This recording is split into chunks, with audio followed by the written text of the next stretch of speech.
дар бораи Роналду ва маҳорати футболбозиаш ҳазорҳо маротиба гуфтанду мегӯянд. Дар воқеъ ӯ сазовори ҳама гуфтанҳост, аммо ин навбат мо якчанд далелҳои аҷибро пешниҳоди шумо мекунем, ки шояд огоҳ нестед. дар олами футбол ӯ бо гирьяҳои худ маъруф аст.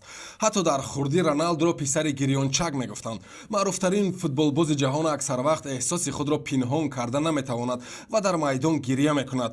ҳамдастаи замони кӯдакии ӯ дар тими Андориния Рикардо Сантус дар суҳбатҳои худ гуфтааст, ки Криштиано дар наврасияш низ бохтро қабул карда наметавонист ва зимни шикаст хӯрдан ашк мерехт.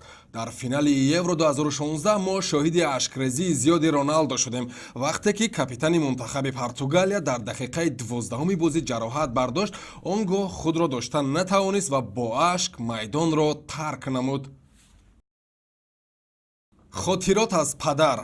замоне дар як барномаи телевизионии Британия Криш дар баробари дидани нахустин суҳбати телевизионии падари худ Ҷозе Авейро, ки дар бораи фарзандаш ҳарф мезад, гирья кард. падараш он вақт гуфт, ки аз фарзандаш ифтихор мекунад. дардовараш он аст, ки ӯ надид ман кӣ шудам. ӯ дар бораи ман чизе намедонад. ӯ ҳеҷ гоҳ намебинад, ки ман ҷоизаҳоро ба даст меорам. ҳамаи аъзоёни оилаам дидан, аммо ӯ нест, гуфтааст Роналдо. Роналду махсус холкӯбӣ ва ё татуировка накардааст. ӯ дар ин бора чунин мегӯяд: ман дар баданам татуировка надорам, чунки агар ман татуировка мекардам, донор шуда наметавонистам. Роналду доим дар саҳмияҳои хайриявӣ ширкат мекард. ҳамеша ба беморхонаҳои кӯдакона мерафт ва доим ба муҳтоҷон хун медиҳад. ӯ қиматтарин футболбози ҷаҳон нест, вале Роналду дар феҳристи 20 футболбози гаронарзиштарини дунё мақоми махсус дорад. тӯли солиёни зиёд Роналду дар баробари Месси гаронарзиштарин футболбози ҷаҳон буд. арзиши ҳозираи ӯ 75 миллион евроро ташкил медиҳад. Роналду аз соли 2010 то 2019 дар байни бойтарин футболбозон зинаи дуюмро касб мекунад. даромади варзишгар 800 миллион долларро дар бар мегирад. ӯ на менӯшад, на сигор мекашад. тавре ВАО хабар медиҳад, Роналду барои он нӯшокиҳои спиртӣ намехӯрад, ки падараш аз инҳо хеле бисёр менӯшид ва дар 52-солагиаш вафот кард.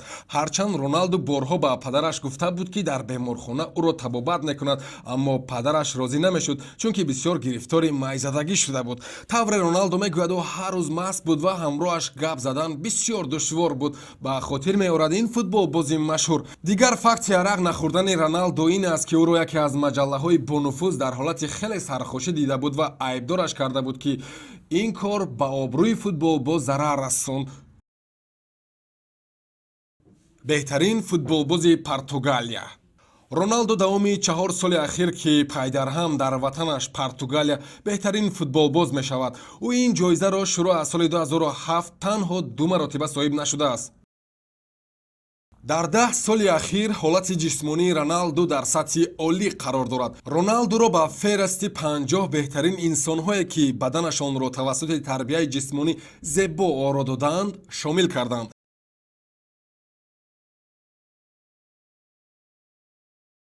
Роналду дар синни 14-солагиаш ба тарафи муаллим курсии мактабиро ҳаво дод. тибқи гуфтаи худи футболбоз, ин амалашро ба хотири он анҷом дод, ки муаллим рафтори бад нишон дод. ана ҳамин тариқ Роналду ба мактаб барнагашта ва худро ба варзиш дод.